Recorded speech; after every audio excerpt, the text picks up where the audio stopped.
Okay, welcome to our online discussion of March 13, 2015. 27th. Oh, March 27th. Sorry. My fault. My fault. Sorry. Okay, I present you Amy Asbrook, the director of Vivant-Not and myself, Christian Lebré. Vivant-Not is a project of the Council of Canadians with Disabilities to inform, unify, and give voice to the disability right opposition to assisted suicide, euthanasia, and other end-of-life practices that discriminate against people with disabilities. There are many reasons to oppose the legalization of assisted suicide and euthanasia. Here are just a few. It's unnecessary. Everyone has the option to commit suicide or refuse medical care and have palliative sedation on demand. Right. We don't have to change any laws or add anything. It's already legal to do that. It's discriminatory. While people without disability receive suicide prevention services if they express a wish to die, people with disability will be encouraged to to kill themselves. Yeah. That's a double standard. Choice is an illusion.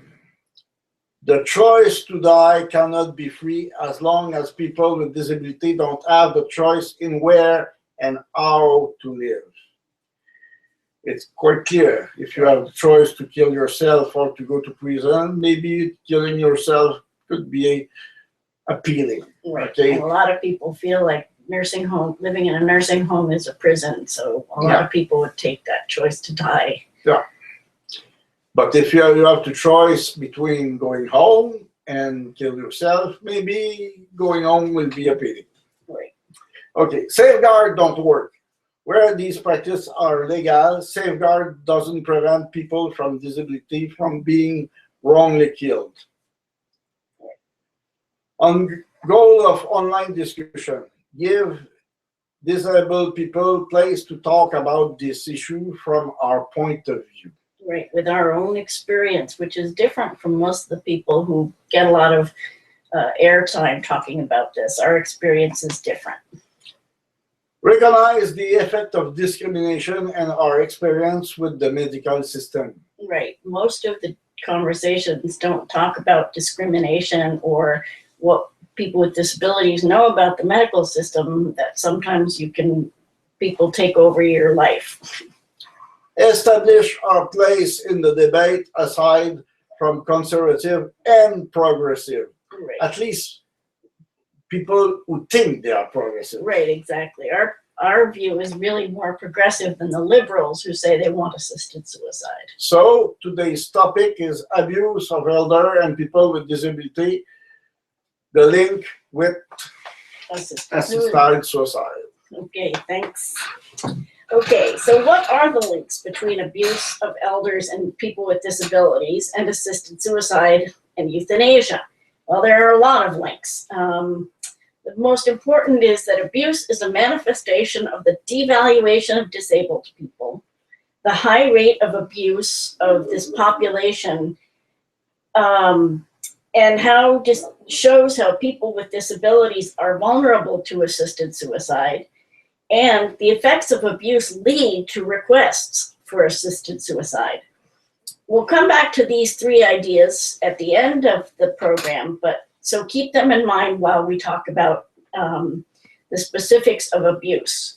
Every week, we see several incidents of elders and people with disabilities who are abused in a wide variety of circumstances. Oh yeah, there is many. Look at newspaper; they are full of it. They are full of it. Yeah, right. they are full of it. Yeah, in both sides. Yeah, and we often put them on our Facebook page, so you can, look back at our Facebook page. We put lots of abuse cases up on our Facebook page, but not all of the ones we find. So there's even more out there than what we put up. There's been. Abuse happens at home, in long-term care facilities, in group homes, on paratransit and on public transit, in hospitals and police stations and in the street. Any particular examples you want to bring up? Oh, there are so many, but one just remember in the CS Long-term care. long-term care. Right. Remember Saint Borromée, Saint Charles Borromée. Yeah. Yeah. Many hundred people abused for many years, and before they just believe what happened, it takes many denunciations, and it takes time, and it takes one family who want to fight for their elderly people to be able to denounce that institution was very awful for a large group of people. Right, exactly.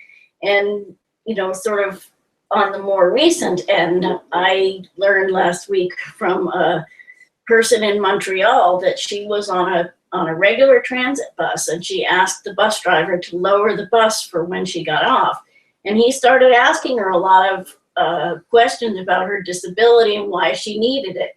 And she didn't feel, and she was right, she didn't have to answer those questions, but because he, you know, didn't like it that she didn't answer his questions, he shut the door of the bus and refused to let her off. So that was a form of abuse.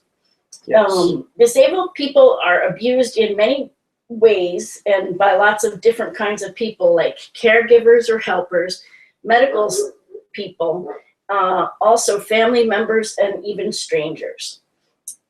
And the violence can cause disability or worsen conditions that are already there. So if you are hit or break a bone, and you know, that can worsen your disability. Yeah. There are very few studies about the incidence of abuse, the experience of disabled abuse survivors, the barriers that prevent people from getting necessary help to end the abuse, and about punishing the people who are responsible. Yeah, there is very few. And here you will have most of them. We will tell you about some. Right. We'll tell you about some of the statistics, but they're really, I have been looking for information on this subject for, since 1988. And there is one book that I can mention by a Canadian author named Dick Sobsey, who was a professor at the University of Alberta. But there's very little written on this subject. The people can't get funding to study this topic because it's not considered to be important enough. So let's talk about the high rates of abuse. A study of the Disabled Women's Network of Canada found that 40% of Canadian women with a disability had experienced some form of violence in their lives. So that's 4 out of 10, and that's higher than for non-disabled people. A lot higher. Yeah. Another study showed that 60% of women with disabilities are likely to experience some form of violence in the course of their lives. And so the fact that we have two different studies showing two different things tells you a little bit about that it's hard to get this information, and that there's not enough, there aren't enough studies. And it really also depends on which group of people you're talking about. People with intellectual disabilities are abused at a higher rate than people in wheelchairs. So considering all violent crimes, including those committed by spouses, a Canadian study showed that 51% of women with disabilities had been victims of more than one violent crime during the preceding 12 months, compared to 36% of women without disabilities. 1.5 more time. Right, exactly, right. So that's a really high rate. And again, these are, each person is somebody who's stuck in a difficult situation. Persons with mental and behavioral disabilities experience victimization at a rate 4 times that of the rate of people without disabilities. And that's especially true for people in psychiatric hospitals and people with cognitive disabilities, because it's our people with psychiatric disabilities, if they're raped in a hospital, for example, and they try to tell a therapist about it, the therapist is going to say, well, you're just having sexual delusions. You're just having persecution, paranoid fantasies. So that's what happens to a lot of people who try to report abuse. Yeah. A study comparing the rates of sexual and physical assault among women with and without disabilities. It was women with disabilities who were found to be 4 times more likely to have experienced a sexual assault than women without disabilities. So for every 1 woman with a disability, without a disability who was sexually assaulted, there were 4 women with disabilities who were assaulted. So why are disabled people vulnerable? There's a lot of reasons. One is that we're trained to be compliant and to say yes, even to procedures that are invasive, unpleasant, and painful, and to trust authorities and helpers. Yeah. And, even when you were in the hospital with pain and you flinched at one point, they were like, well, it's not that bad. Yeah. And that's certainly what I lived through, because I had a lot of eye procedures and they were very, very painful, but they were always telling me, oh, stop moving, stop crying, so we're told to be good and to be quiet and not complain, even when things hurt. So, and that's true, even for elders, when something bad happens, or if you're in the hospital, they say, oh, it's not that bad. Stop complaining. Stop. Right, exactly.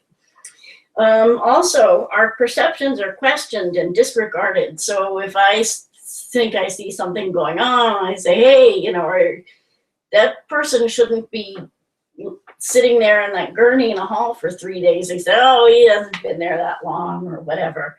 So people are always lying to us. Or again, if somebody says that doesn't really hurt, that's me. I know it hurts because it's me. Yeah. Also, we are exposed to many, many people in closed settings. So if you get on a paratransit bus and you're the only person on that van, that driver could take you anywhere, and nobody would know. And there are a lot of situations where people with disabilities are in that kind of situation. Or, for example, if you have to get into a building and the only accessible entrance is around the back and you have to use a freight elevator, that's very isolated.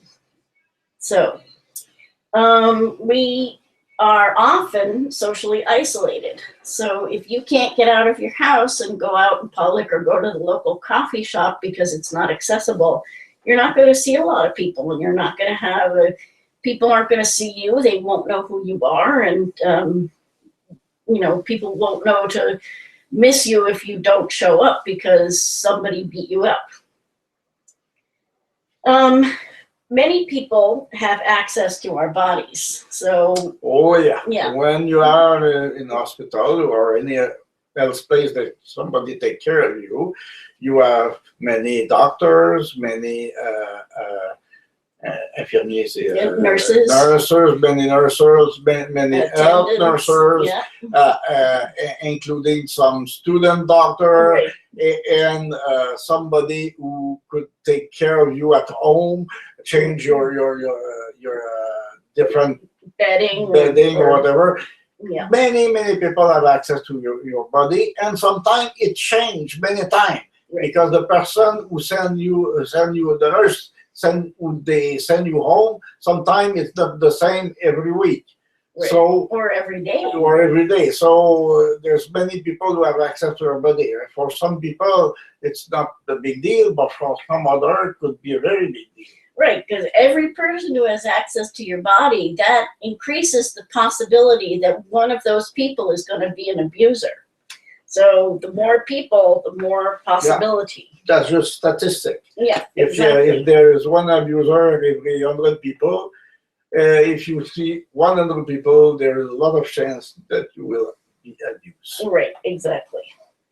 And sometimes people with disabilities have a hard time understanding or explaining things that happen to them. So even if you don't have a cognitive disability, but you're in the hospital, you're taking medication for drugs, and you're kind of not all there and something bad happens, you may not be able to remember or to explain what happened. So, that was definitely true when you were in the hospital on pain medications. It was hard for you to remember what happened. Yeah. So, when abuse happens often, we sometimes see other people being abused. That can seem normal to us because it's what happens all the time. Yeah. Right? And that's It's become normal. Right. And that's what happened for me when I was a little kid. There was a lot of abuse in the house, and it ended up seeming normal to me. The other thing is that we are devalued and we don't have control of our lives, which leads to low self-esteem. And that's another reason that we are vulnerable, because everybody tells us, oh, you're not really worth anything, or you can't do anything, and, you're a tragedy, and you're a curse from God or whatever, and you start to feel like maybe you deserve the abuse. Yeah. So there are a lot of different kinds of abuse. Verbal and psychological abuse are when people call you names or criticize you a lot. And when they control you, say you can't do this, but you can only do that. Or they isolate you, say your family can't come visit, your friends can't come visit, you can't go out with your friends. Sometimes they threaten violence. They say, if you do that, I'm going to pound you into the ground. Or they say, if you do that, I'm going to leave you and you won't have anybody to help you. You'll be stuck in bed in your own shit, whatever. Sometimes people shout or, stand over you, physically intimidating you.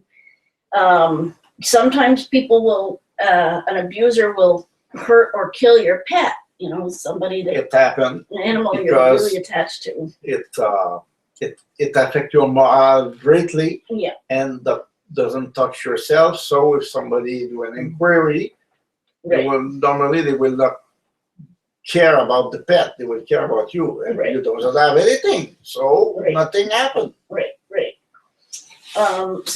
Sometimes an abuser will hide medication, glasses, hearing aids, or move the wheelchair out of reach so you can't get out of bed. That's a very common thing. Yeah. Will you do what I tell you? If you don't do, I will not give you your medication. Right. And especially if it's pain medication, that can be very, very abusive. It's nasty.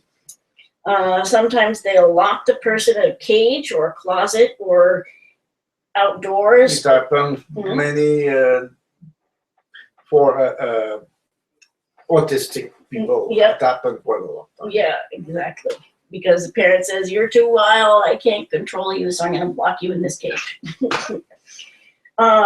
Sometimes a person will put a dirty cloth or a dirty diaper with shit in it up next to the person's face to humiliate them. You see what you have done? Right. Will you do another time? Right. Put your shit in your face, something like that. Right. But what's Okay, so there's financial exploitation is the next kind of abuse. Okay, it's the next kind of abuse.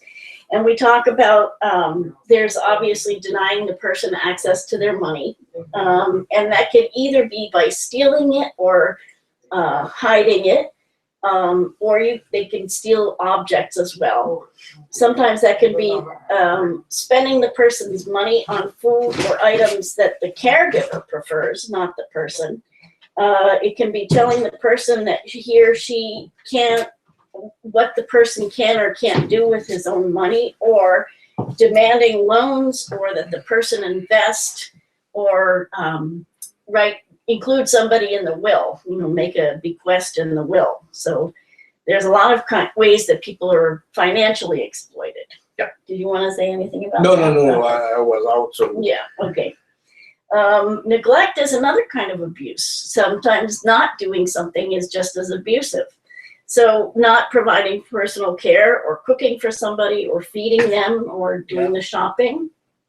And, you know, another way that can be is if the person has a hard time eating, so you don't give them enough time to eat or to chew things, and so they choke or something. So they'll have more time to feed you, so you're finished. Right, exactly. So you're hungry for a while till the next meal. Right, and you end up being malnourished, which is something that happened to a friend of mine.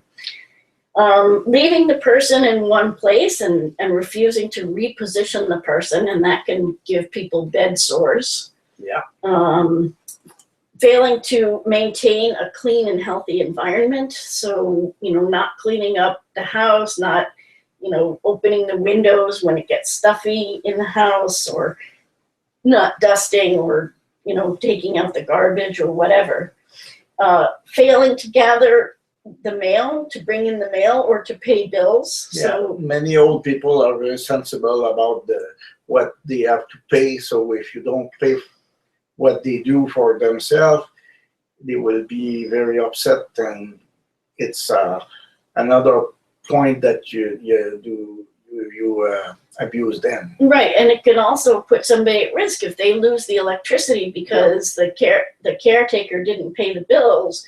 They're going to be cold and not have cooking and all kinds of stuff. Also, refusal to take the person to a medical appointment or to do errands. That's another kind of neglect. So if the person needs to go to the doctor and they make an appointment, but then the helper says, I have to wash my hair that day. I can't take you. Another time. Yeah, right. So there's also physical abuse, which is, you know, pretty much what you would imagine: punching, slapping, kicking the person, tying them up or restraining them or putting them in a cage, suffocating the person, putting a pillow over their head, drowning them. Yeah, it looks like CIA a little bit. Yeah, but, you know, it happens in people's homes too. Yeah, it happened. Yeah. Force feeding somebody also as a physical abuse. Pushing the person down the stairs or shoving them into a wall. Whipping or beating a person with objects. Cutting the person, burning them with heat or acid. Shocking the person like with a taser, or wrenching or breaking the person's bones. And rough handling, such as when providing personal care. So all of those are physical kinds of abuse that people with disabilities go through, and elders too. And sexual abuse, there's different kinds. So it's not just touching and sexual acts, but it can be taking photos of the person while she's naked or he's naked, and or in revealing costumes and putting those pictures up on the internet, or threatening to do that. Forcing the person to have sex with somebody else, or using drugs or alcohol to make the person have sex, or marking or branding the person. So basically saying, you're my possession. You're not a person, you're a possession. Violence in couples, people with disabilities, were between 50 and 100% more likely than those without disabilities to have experienced violence by a spouse. And that's, like I said before, that's a pretty wide range, but that shows how this problem is not studied very much, and how much more information we need to get. Because police don't record this information when they record crimes, and it doesn't really appear in the crime statistics. So it's in a way, it's not very important. Right. They are elderly. They are right. You know, exactly. It's how our society looks at it. There are a lot of barriers for people to report abuse and to get out of those situations. And some of those include that the person feels shame and low self-esteem. They feel like that somehow they deserve it. And that is often caused by what the perpetrator says to them or does to them. And also they feel less valuable because they have a disability. It can be hard to find information about the services, that help they need to get out of the situation. It they could have a hard time of getting transportation to get away from the house where they live or the place they live. They might have a hard time contacting a shelter or other service, maybe because the shelter doesn't have a communication device for deaf people, or if somebody has cerebral palsy and they call a shelter and the shelter thinks they're drunk and they hang up on them. Even those little kinds of problems, that can mean the difference between somebody getting out of an abusive relationship and not, So people also are afraid of losing their financial security, their housing, their personal care services and welfare benefits, and also they're afraid of being institutionalized. And sometimes that's just because of threats, and sometimes it's real, because if you want to get out of an abusive situation and you use a wheelchair and you need personal care, you have to make sure you have care that night.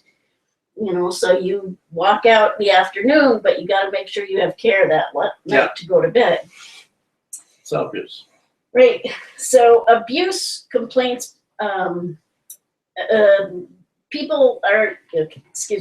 abuse complaints by disabled people are often they're disregarded. The abuse isn't seen as serious violation or very important, and the person is not believed. So a lot of people think that people with disabilities don't feel things in the same way non-disabled people do, especially people with cognitive disabilities and people with cerebral palsy. They say, oh, they don't feel as much as other people do. Or, when somebody hits a disabled person, it's not as serious.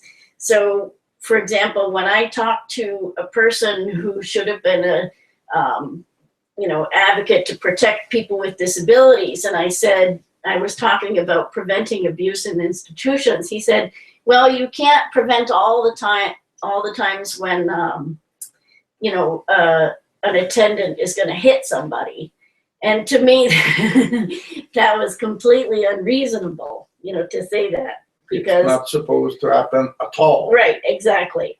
But even this person who was supposed to protect disabled people didn't think it was that important that people get hit. So another barrier is that people who are abused in an institution might be afraid that if they report the abuse, there will be retaliation either by the person or by their friends. If the person says, I was abused, and the person who abused them is fired, maybe that person's friend is going to say, you made my friend fired. Right. You will see what I will do to you. Right, exactly. So in the end, it didn't really help to report the abuse. As we all I'll make you live hell. Right, exactly. I'm going to make your life a living hell. As we already know, perpetrators who abuse disabled people are rarely punished. And we've talked about this before. Sometimes an attendant or a paratransit driver who's abused people in one city can, if he's suspected, he might move and get another job and commit the same crimes in another city. Also, parents who kill their disabled children rarely spend time in prison. Either they're not convicted, or their sentence is suspended, or they're given probation instead of jail time. And we talked about that before. Yeah. So getting back to the three links between abuse and disabled people, abusive disabled people and assisted suicide.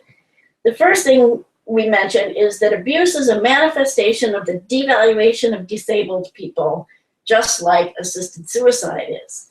So abuse of disabled people arises from the idea that people with disabilities are less valued than non-disabled people, and that's the same as with assisted suicide.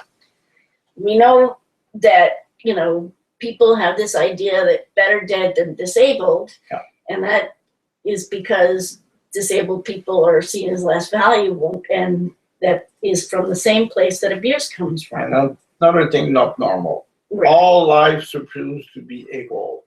Right, exactly. But it's not what happens. Right, exactly. Also, society's response refusing to believe the victims and to study the issue and to punish the perpetrators also shows that disabled people are devalued. So it's not just the abusers who are devaluing people, it's society by not dealing with the issue effectively. And, you know, again, that's another way that society is allowing assisted suicide. They think it's a good idea. And that's another way devaluation is being shown, a link with assisted suicide. If we allow the abuse of disabled people, killing isn't a very big step away. You know, abusing person, killing person, not so big a step, you know. Anyway, this is a service to give to them. Right. They are suffering. Right, and they're asking for it.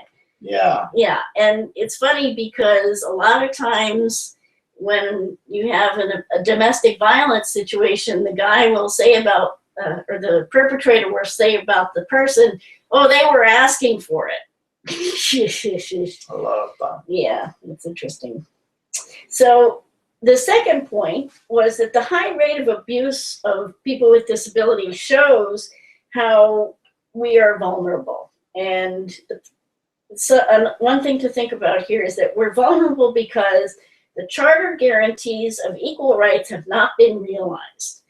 So we're supposed to be equal, and it says so in the charter, it's this really great idea, but it doesn't work on the ground. We don't have access to public transportation, to community housing, to employment, to public accommodations, and to communication, to mention only a few. So it's all well and good to say we're all equal, but when you aren't equal, then there is some who are more equal than those. Right, others, exactly. Also, people with disabilities are vulnerable because the personal care that is offered, you know, society is offering personal care, but it's offering it in an institution according to a factory model. Where we are isolated and we have no control over when and how the care is provided. You go out of bed at 8 o'clock, you go in the bed at 9 o'clock at night, you could not go in the institution after 8 o'clock, you dine at 12, you supper at 5. Oh, sorry, I normally supper at 6 or 7 in all my life, but at this place you should eat at 5. What happened? You couldn't eat, and at night you're suffering from, you are angry. Right. And it's all the way like that, one bath a week, so on, so on. The rules are very close than the rule in the prison. Right. Or in many, many, many places. Right. Not all, there's good houses, Right. but there's many places where the personal rules what happened for the people. Right, exactly. It's treated like a factory, so it will run efficiently, but factories are for things and they're not for people. And so there's no, basically, the people in these places are not treated like people, they're treated like things. Yeah. Okay, and finally, the effects of abuse lead to requests for assisted suicide. So the effects we've talked about is that people are trained to be compliant and to accept what doctors, professionals, and helpers do to and for us. And so if people say, you know, you have a spinal cord injury, now your life is a tragedy, you know, or you have this diagnosis, oh, you're not going to live more than, you know, another 6 months or 3 months, and oh, it's going to be miserable. Your life is pretty much over now, so just give it up and. Better to do it now. Right, exactly. Anyway, I'm in early. Right, exactly. And, you know, we're taught to respect what doctors say because doctors must know. And, you know, disabled people, people who have been disabled all their lives are really trained to do that. And so when a doctor says, do this, that's what we do, and we don't even question it. This training and abuse destroy our self-esteem and lead to hopelessness. So whether we've just been diagnosed and all the medical people are saying, oh, You know, like this fellow Tim Bowers a couple of years ago, he fell out of a tree. He had a spinal cord injury, and the doctors are saying, you're never going to be able to hold your baby, and you know, your life is useless. You'll be in the hospital the rest of your life, blah, blah, blah, blah, blah. You know, and he became hopeless. And they said, well, you know, since all that's true, do you want us to turn off the machines? And he said, yes, you know, even though they were lying to him and all sorts of things. And his family, of course, is saying, yeah, because they don't want hit. They're listening to the doctors too. And they felt hopeless. And so that kind of hopelessness is what people are feeling. But when people ask for assisted suicide, the cause of our despair, the reason we feel despair, either because we're institutionalized or, you know, we can't get good palliative care, can't get good pain management, the reason is ignored when we ask for assisted suicide, because society believes that it is logical for a disabled person to want to die. So those are some of the connections between abuse and disability. You want me to do the contact information? Or? Yes, please. Okay. To view our videos, you can look, do a Google search for euthanasia and disability, or you can go to Google Hangouts on Air or YouTube and do the same search. And we have videos that go back to September of 2013. If you want to participate, send me your email address by email, and I'll send you a link so you can join us live. For more information on the subjects that we talk about here, you can visit our Facebook page, which is facebook.com/toujours vivant not dead yet. You can visit our website at tvndy.ca. Email us at info@tv-ndy.ca, or you can follow me on Twitter @TVNDY. Thanks to Christian for helping out, and thanks to all of you for joining us. Please join us again next week. Take care. Have a Have great a nice week. week. Bye. Bye.